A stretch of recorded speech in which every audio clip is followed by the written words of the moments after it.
Welcome back, everyone. It is Friday, May 30th in the MLB. Our four favorite picks are on the way. As always, it's Austin, joined by Logan, recapping yesterday. A 1-in-1 day. The A's just did. Jose Barrios had them guessing at the plate yesterday. A strikeout hit right parlay hit again. We posted in the pinned comment, so hopefully you tailed that. Strikeout hit parlay has been paying. We really regret not doing that first 5 under in that game one of the Phillies game, but it is what it is. We move on. We can live with a 1-in-1 day, but we need to be better. And that starts with a great Friday, Logan. Let's dive into things. I have two picks. I'll lead off with my first one. It is a pitcher prop. Let's get right into things. One of my favorite props of the year.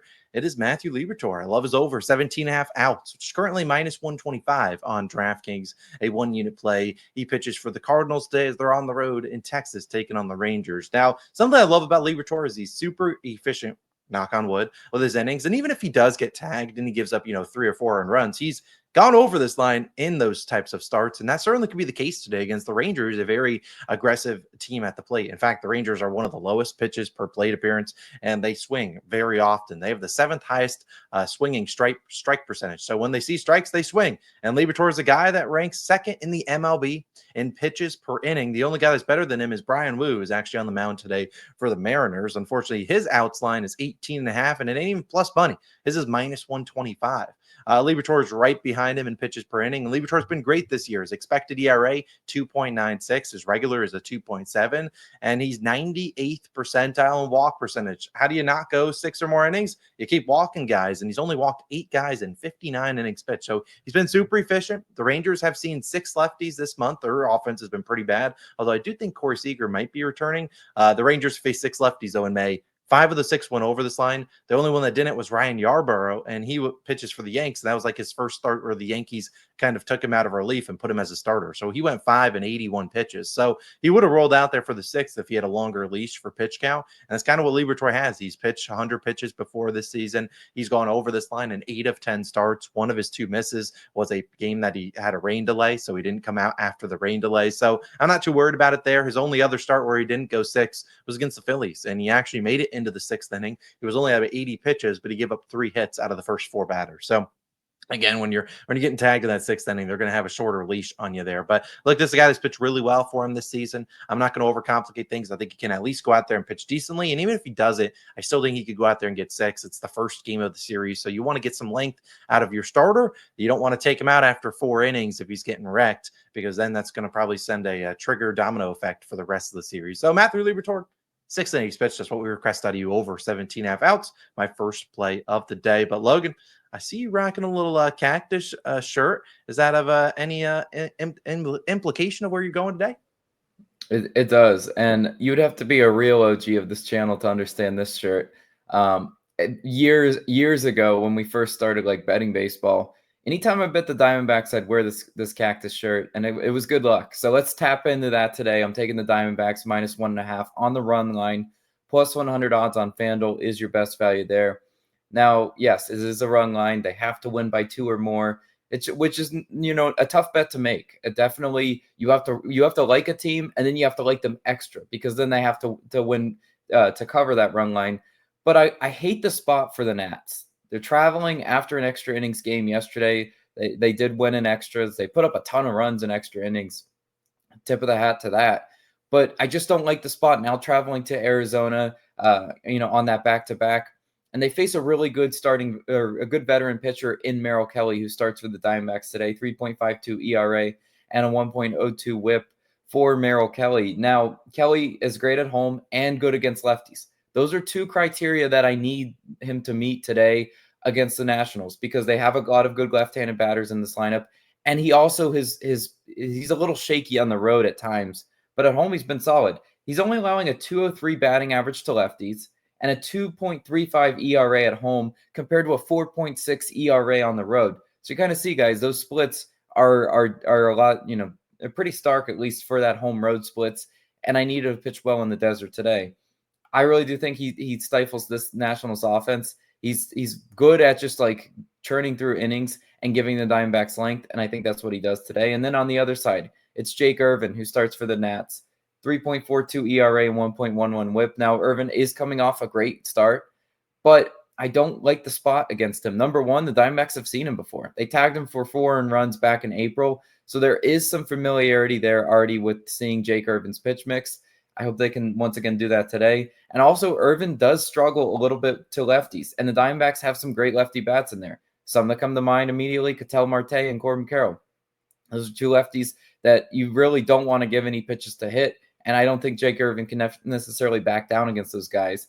With runners in scoring position too, Jake Irvin's allowing a 283 batting average. That's pretty high. And it's not, then if you look at season-wide, the Diamondbacks haven't been the best, most consistent offense with runners in scoring position, but at home, this is where I want to target their bats. I think they get to Jake Irvin today. Give Merrill Kelly some run support, and then we go to the bullpens. Diamondbacks 27th in bullpen ERA, Nats 29th in bullpen ERA. Now, normally you look at those numbers and you say, two bad bullpens. Do we really see an advantage there? Well, the advantage I see is that the Nats bullpen's depleted after an extra innings game yesterday in Seattle. So they had to use some of their better bullpen arms. Game 1 of this series on the road. Do I really see them tapping into the best bullpen arms? Number one, I don't even know if they're available. Number two, I just don't see them being able to expend their bullpen like they want to today. So I think that's a pretty strong advantage there for Arizona. Hopefully the Diamondbacks can cover that run line. I love the Snakes today. Come on, Arizona. Do not let me down. But Austin, what else are you rolling with? I love the pick. I hope the Snakes can come through for us. I am still have PTSD of when I needed them to hold the Pirates under some runs and their bullpen came in and sold us. But at least the Nats bullpen is just as bad, if not worse. So let's hope the D-backs bats show up tonight. Sure, they can catch their team total over. Hopefully they win by 2 as well. I ask you guys for just a little bit of forgiveness. I have unbanned one day, temporary unban on a certain market that has been rude to us this season, has been good to us in years past, but rude to us this year. Ask for forgiveness here on Cody Bellinger over 1.5 hits, runs, and RBIs. We can't seem to get any luck on HRR props. Now, one could argue eventually that luck's going to go your way, or someone could say maybe we're just cursed on these because every time I back an HRR guy, they come up with runners in scoring position, and I don't know if I've ever gotten a timely hit here.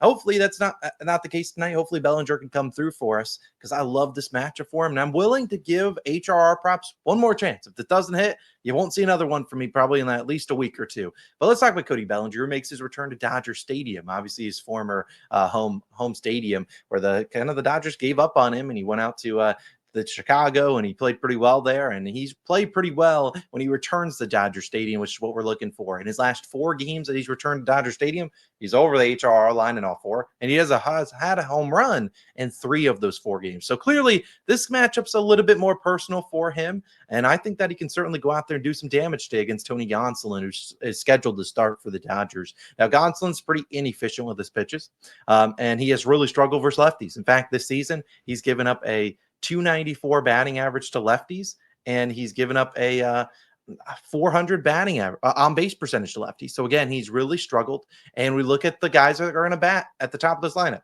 I assume Trent Grisham leads off, and he has terrific splits versus Gonsolin. Behind him, we'll see if maybe Ben Rice is in the lineup or not. I don't know. They sometimes mix around where he goes. Maybe Ben Rice is up there as well.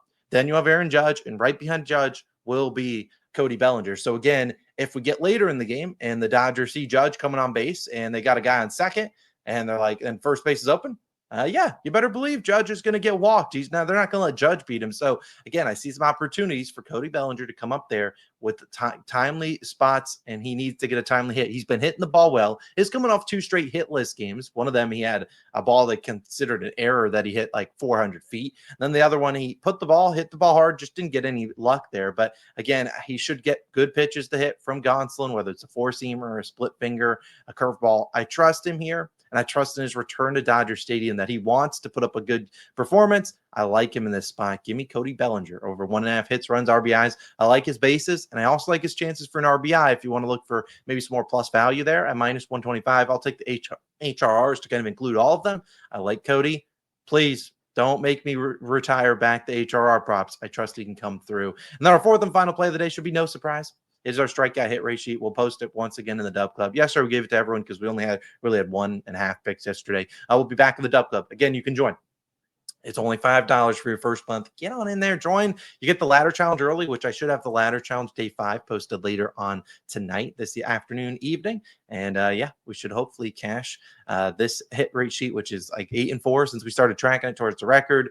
It's been dominant in May. It will be dominant the rest of the year, hopefully. And we can hopefully continue to smack those. So again, join the Dub Club. There's a $10 off your first month. Link down below. To recap the picks, Libertor, 6 innings. We need that. D-backs to win by 2. Bellinger HRRs and our strikeout hit rate sheet. Let's have a 4-0 day. Let's sweep the board on a Friday. We'll see you guys back on Saturday with some more picks. No NBA video today. Well, technically today, there's no NBA games. I'll have the Knicks and Pacers Game 6 video live later on this evening for tomorrow's Game 6 game. Either way, have a great day. Good luck on your picks. Let's have a Friday. I'll see you back tomorrow.